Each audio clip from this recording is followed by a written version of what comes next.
অনেক দিন আগে ছোট্ট একটি জঙ্গলে দুটি ডাইনোসর বাস করত। একদিন ডাইনোসর দুটি ডিম পারল। ওগো, দেখো না, আমি কত সুন্দর দুটি ডিম পেড়েছি। দেখবে, এই ডিম দুটো থেকে ফুটফুটে দুটো ছানা বের হবে। ঠিক বলেছ বউ, তোমার কথাই যেন ঠিক হয়। আর হ্যাঁ, শোনো বউ, তুমি ডিমে বসে তা দাও, আমি তোমার জন্য একটি শিকার খুঁজে আনি, যাতে তুমি বসে বসে খেতে পারো। এই বলে ডাইনোসরটি জঙ্গলের দিকে বেরিয়ে পড়ল।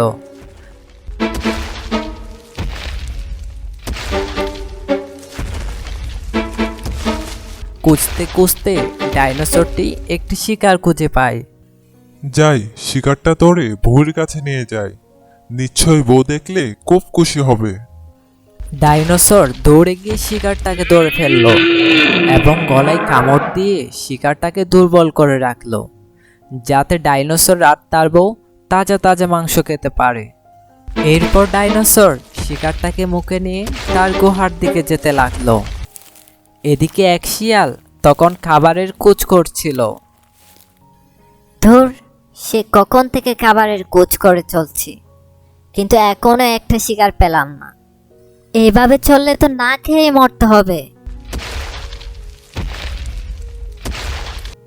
এ কি, ডাইনোসর দেখতেছি মনে হচ্ছে। যাই তো। শিয়াল কাছে যেতে দেখলো ডাইনোসরটি একটি শিকার করে আত্মহত্যা করে নিয়ে যাচ্ছে। এদিকে আমার প্রাণ যায় যায়, আর অন্যদিকে ডাইনোসর মজা করে খাবার খাবে, তা তো হয় না। যাই, কোনোভাবে ওর মুখ থেকে খাবারটা কেড়ে নিতে পারি কিনা দেখি। যে কথা সেই কাজ। শিয়াল ডাইনোসরের পিছু নিল। ডাইনোসর খাবার এনে তার গুহার সামনে রাখলো আর তার বউকে খাবার খেতে ডাকলো। দেখো বউ, তোমার জন্য একটি হরিণ শিকার করে এনেছি, এসো একসাথে খাই। কিন্তু আমি তো ডিমে তা দিচ্ছি। আহা, আগে খেয়ে নাও। তারা যখনই কথা বলতে ব্যস্ত হয়ে পড়ে, তখনই হরিণটি দে ছুট। ডাইনোসর আর তার বউ হরিণের পিছু ছুটতে থাকলো, আর ওইদিকে শিয়ালও দেখলো ডাইনোসরের শিকারটি পালিয়ে গেল, তাই সে নিজেও তাদের পিছু যেতে লাগলো। আরে ধুর, আমার কপালে বুঝি আজ কোনো খাবার নেই। সে সকাল থেকে না খেয়ে আছি, আমার পোড়া কপাল।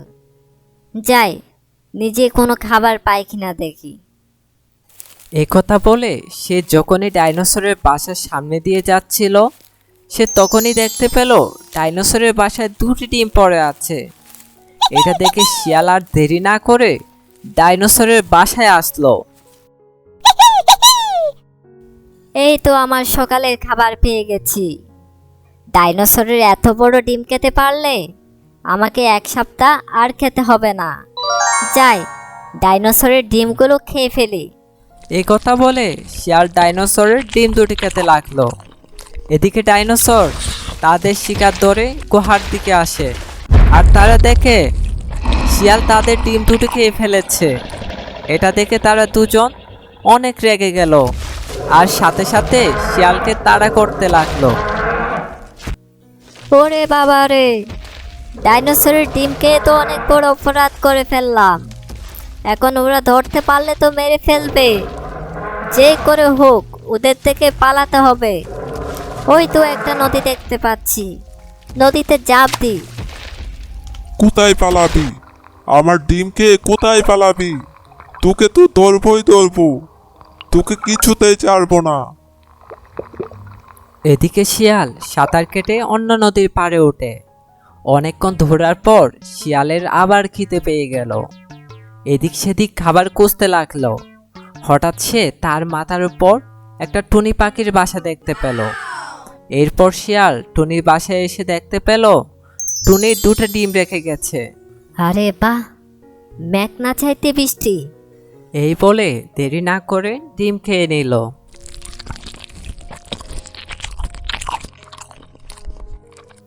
আহা, টুনির ডিম দেখতেছি ডাইনোসরের ডিম থেকে অনেক মজা। এদিকে ডাইনোসর শিয়ালকে কুচে চলছে। কি হলো ডাইনোসর ভাই, তুমি এইদিকে? আর বলিস না রে টুনি, একটা পাজি শিয়ালকে খুঁজতেছি। আমার ডিমকে ওদিকে পালিয়ে এসেছে।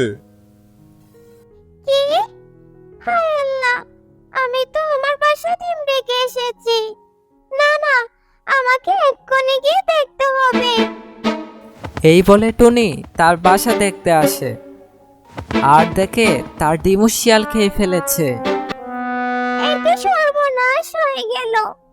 আমার ফুটফুটে দুটি বাচ্চা হতো, আর শিয়াল বেটা আমার বাচ্চা দুটো ডিম খেয়ে চলে গেল।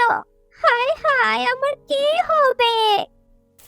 এদিকে শিয়াল পানি খেতে গিয়ে দেখতে পায় কুমিরের বাসায় ডিম পড়ে আছে। আরে কোন দেশে চলে আসলাম, যেদিকে দেখি ডিম আর ডিম। এত ডিম তো আমার বাপের জন্মেও দেখি নাই। যাই, দেরি না করে ডিম দুটো খেয়ে নিই।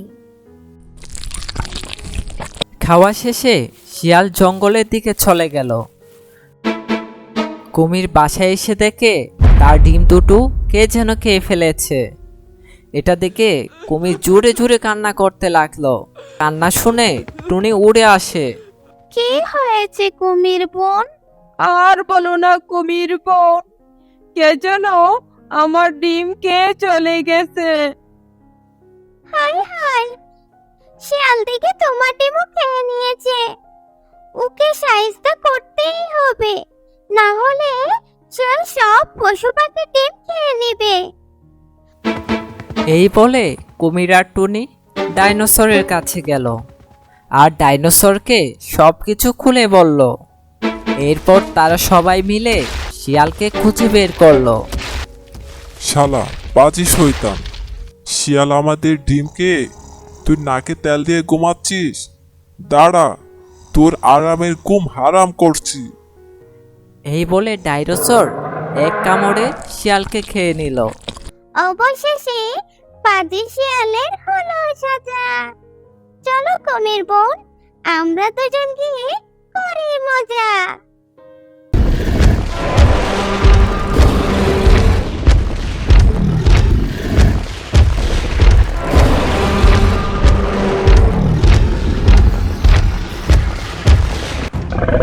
এক বনে একটা ভয়ঙ্কর ডাইনোসর বাস করত।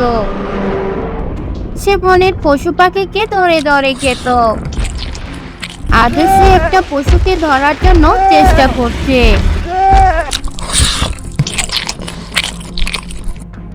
রোজ রোজ এই কাঁচা মাংস খেতে আর ভালো লাগছে না। মুগের স্বাদটা একেবারেই চলে গেল। এখন আমাকে এমন একটা কিছু খেতে হবে যেটা খেলে আমার মুখের টেস্টটা আবারও ফিরে আসবে। কিন্তু আমি কি চাই? ডাইনোসর কি খাবে সেটা বুঝে উঠতে পারছিল না। পেয়েছি, শিয়ালিনীর মাথায় তো অনেক দিক, ওই বলতে পারবে কি গেলে আমার মুখের স্বাদটা আবার ফিরে আসবে। কিন্তু শিয়ালিনীকে এখন পাবো কোথায়? যাই, বনের ভিতর খুঁজে দেখি, নিশ্চয় পাওয়া যাবে ওকে। এই বলে ডাইনোসর শিয়ালিনীকে খুঁজতে বের হলো।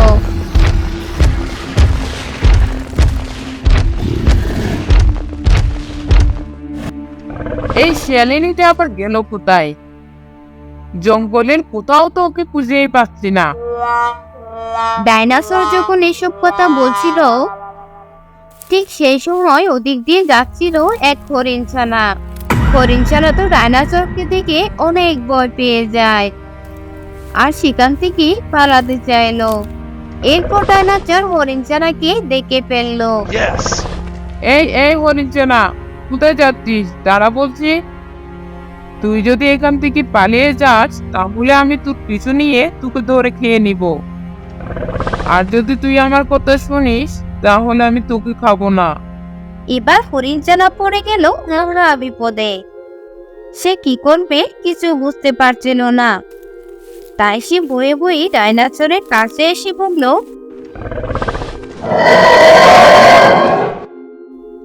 কি করতে হবে আমাকে ডাইনোসর ভাই? শোন হরিণচানা, এই বনে যে একটা শিয়ালিনী আছে তার খোঁজ কি তুই জানিস? ও, তুমি ওই দুষ্ট শিয়ালিনীর কথা বলছো?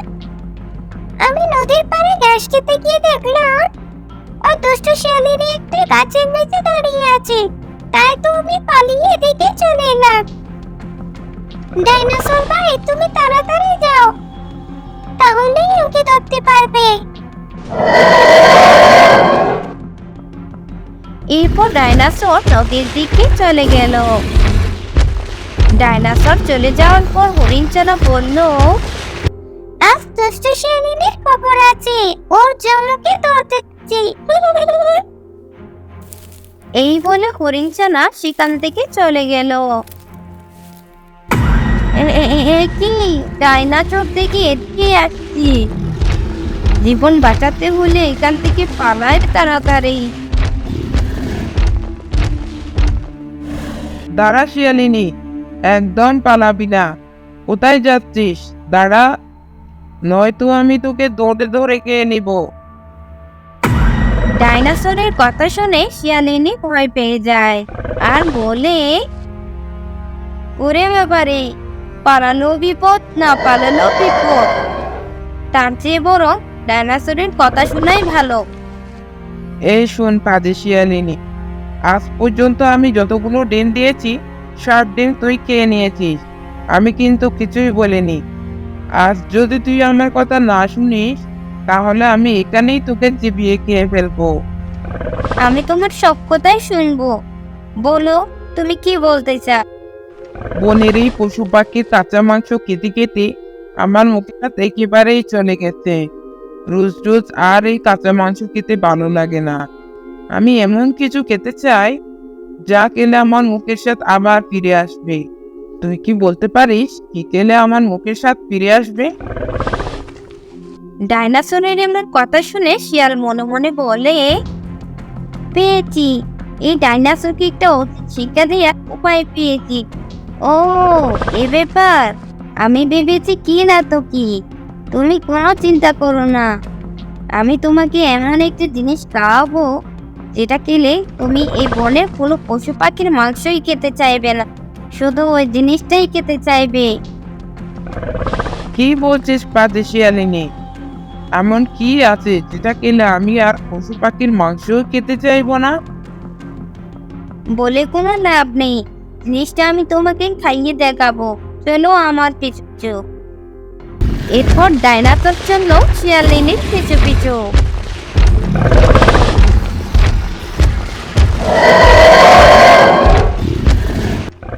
কিরে শিয়ালিনী, আমি তো এখানে কিছুই দেখতে পাচ্ছি না, তুই আমাকে কোথায় নিয়ে আসলি বলতো? এত ব্যস্ত হচ্ছ কেন ডাইনোসর ভাই? ওই দেখো গাছের উপরে, ওটা কি? ওটা আবার কি? ওটা আবার কাঁপছে নাকি? ওখানে তো দেখছি কিছু পোকা গ্যান করছি। খাওয়া যায় মানে? ওটাই তো আসল খাবার, ওটা পৃথিবীর সব থেকে স্বাদের জিনিস। পোকাগুলো তো ওই খাবার খাওয়ার জন্যই ওখানে বসে আছে। কি বলিস কি, এত স্বাদের জিনিস ওই পোকাগুলো খাচ্ছে? হ্যাঁ ডাইনোসর ভাই, ওই পোকাগুলোর জন্যই তো আমরা ওই স্বাদের জিনিসটা খেতেই পারি না। ওই পোকাগুলো প্রতিদিন এসে ওই স্বাদের জিনিসটা খেয়ে নেয়। কিন্তু তোমার যে শরীর, তুমি চাইলে ওই পোকাগুলোকে তাড়িয়ে ওই জিনিসটা একাই খেয়ে নিতে পারো। তা অবশ্যই তুই ঠিকই বলেছিস। দাঁড়া, ওই পোকাগুলাকে আমি তাড়ানোর ব্যবস্থাই করতেছি। ওই পোকাগুলাকে তাড়িয়ে তুই আর আমি মিলে ওই স্বাদের জিনিসটা ভাগাভাগি করে খাবো। ঠিক আছে ডাইনোসর ভাই, তুমি ওই পোকাগুলোকে তাড়াও, আমি একটা পাত্র নিয়ে আসি, যাতে ওটাতে রেখে আমরা দুজনেই খেতে পারি। আচ্ছা ঠিক আছে, তুই তাড়াতাড়ি ওই পাত্র নিয়ে আয়, আমি আপাতত ওই পোকাগুলাকেই তাড়াচ্ছি। এই বলে শিয়ালিনী বুদ্ধি করে ওখান থেকে পালিয়ে গেল। এদিকে ডাইনোসর ওই মৌচাকটা পাড়ার জন্য লাফ দিতে থাকলো। কি ব্যাপার, এই পোকাগুলা দেখছি আমার দিকেই আসছে। ডাইনোসরের এমন লাফালাফি দেখে মৌমাছিরা উড়ে এসে ডাইনোসরের শরীরে বসে কামড়াতে থাকে। আর তখন ডাইনোসর বলে, ওরে বাবারে, শেষ করে দিল রে।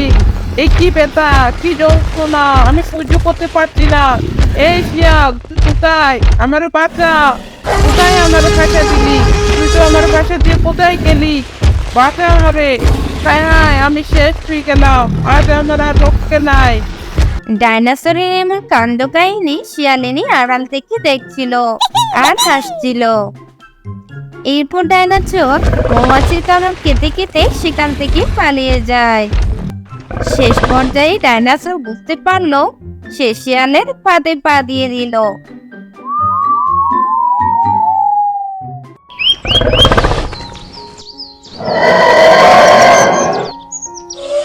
একটি জঙ্গলে একসাথে নানা ধরনের পশু পাখি বাস করত।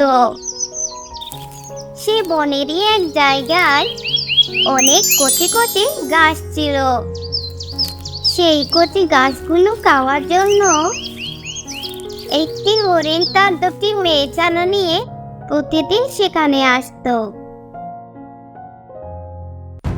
সেই বনে একটি ভয়ানক ডাইনোসর ছিল। ডাইনোসর প্রতিদিন শিকার ধরার জন্য উৎপেতে থাকতো।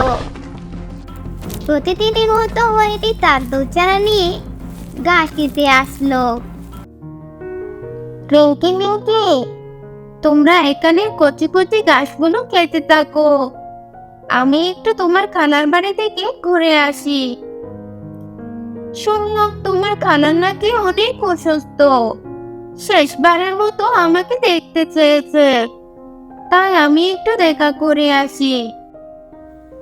মামা, আমাদের এখানে একা একা ঘাস খেতে ভয় লাগবে, আমরাও যেতে চাই তোমার সাথে। না ছানারা, তোমরা এখনো অনেক ছোট, আর তোমার খালার বাড়িও অনেক দূরে, তোমরা এত দূর হাঁটতে পারবে না। তোমরা বরং চুপটি করে এখানে কচি কচি গাছ খাও, আমি দুপুরের মধ্যে চলে আসবো।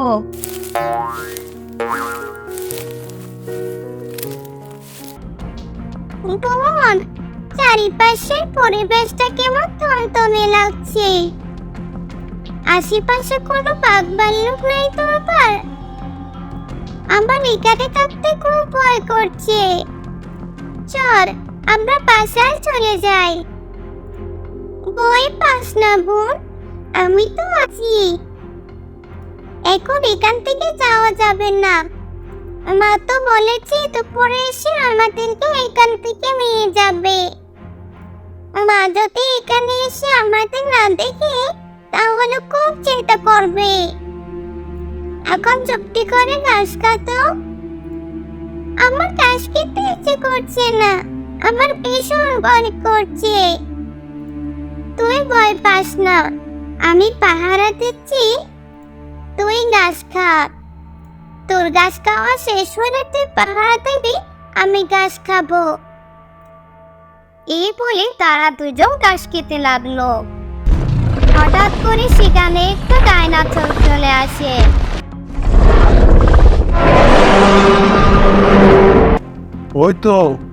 ওই তো দুটি হরিণ ছানাকে ঘাস খেতে দেখতে পাচ্ছি। আজ কোনোভাবে শিকারগুলোকে হাতছাড়া করা যাবে না, নইলে আমায় সারাদিন আবার না খেয়ে থাকতে হবে। এই বলে ডাইনোসর টিপ টিপ পায়ে হরিণ ছানাদের কাছে আসতে লাগলো। তখনই হরিণের এক ছানা ডাইনোসরকে দেখে ফেললো। বোন, পালা দ্রুত, একটা ডাইনোসর আমাদেরকে শিকার করতে আসছে।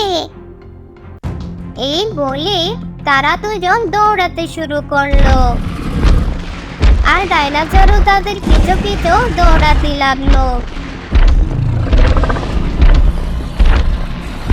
দৌড়াতে দৌড়াতে হরিণের এক ছানা চটকে পড়ে গেল। এই সুযোগে ডাইনোসর হরিণের ছানাটাকে খেয়ে নিল, আর হরিণের অন্য ছানাটি পালিয়ে গিয়ে একটা গাছের নিচে বসে কান্না করতে লাগলো। এদিকে হরিণী তার বোনের বাড়ি থেকে ফিরে এসে তার বাচ্চাদের না দেখতে পেয়ে চিন্তায় পড়ে গেল।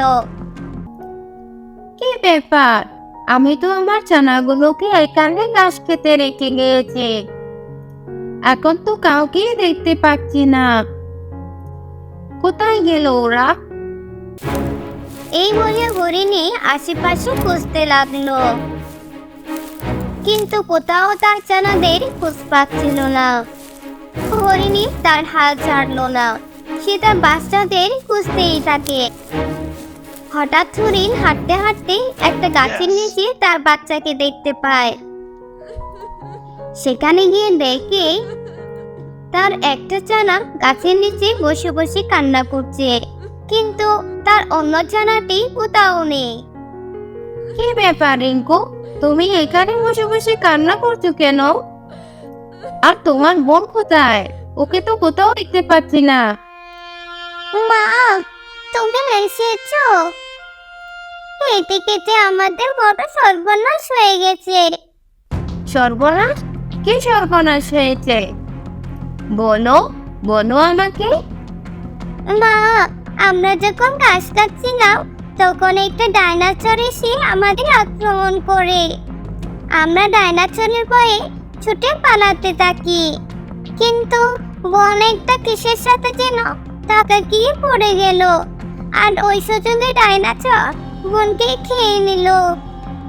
আমি কোনো রকম জীবন বাঁচিয়ে এখানে পালিয়ে এসেছি।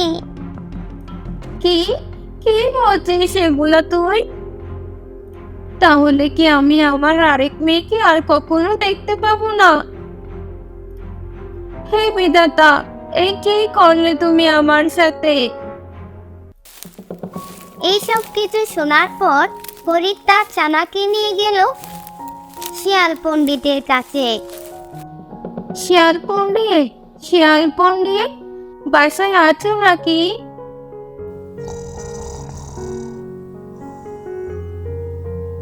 পণ্ডিত মশাই, আমি হরিণী, বড্ড বিপদে পড়ে তোমার কাছে এসেছি।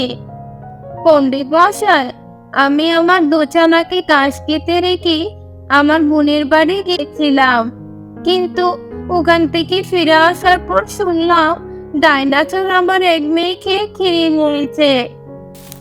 আর একটি চেনা কোনো রকম প্রাণ বাঁচিয়ে গাছের নিচে বসে কান্না করছে। তাই আমি আপনার কাছে এসেছি। আপনার মাথায় তো অনেক বুদ্ধি, এমন কোনো বুদ্ধি দিয়ে যেটা দিয়ে আমি ওই ডাইনোসরকে সাহায্য করতে পারি। হরিণী শিয়াল পণ্ডিতকে তার সব কথা খুলে বলল। এরপর শিয়াল পণ্ডিত হরিণীকে একটা বুদ্ধি দিল। চিন্তা করো না হরিণী, আমি তোমাকে একটা বুদ্ধি দিচ্ছি। এই বুদ্ধিটা যদি তুমি ঠিকঠাক কাজে লাগাতে পারো, তাহলে ওই ডাইনোসর শিক্ষা পাবেই পাবে। ওই ডাইনোসরের মরণ কেউ টেকাতে পারবে না। শিয়াল পণ্ডিতের বুদ্ধিটা হরিণীর ভীষণ পছন্দ হয়। সে নিশ্চিন্তে চলে এলো। এরপরে দিন হরিণী চলে গেল শিয়াল পণ্ডিতের কথা মতো কাজ করতে। যেখানে তারা নরম কোমল ঘাস খায়, সেখানে সে একটা মরা হরিণকে রেখে দিল। তারপর তারা মাছনা মিলে ঘাস খাচ্ছিল। হঠাৎ সেখানে ডাইনোসরটি চলে আসলো। ডাইনোসরকে দেখে হরিণী তার বাচ্চাকে নিয়ে পালিয়ে চলে এলো। আর সেখানে ডাইনোসর এসে দেখলো, আরে বাহ, এখানে দেখছি একটা হরিণ পরে মরে আছে। ভালোই হলো, আজ আর কষ্ট করে শিকার করতে হবে না। এখনই হরিণটাকে খেয়ে এখান থেকে কেটে পড়ি। এরপর ডাইনোসর হরিণটাকে খেয়ে ফেললো। মরা হরিণের শরীরে বিষ থাকার ডাইনোসরের শরীরে বিষের প্রবাহ শুরু হয়ে গেল। ডাইনোসর ছটফট করতে করতে মারা গেল। এভাবে জঙ্গলের পশু পাখিরা ডাইনোসরের হাত থেকে রক্ষা পেল। এরপর থেকে জঙ্গলের সব পশু পাখিরা মিলেমিশে বাস করতে লাগলো।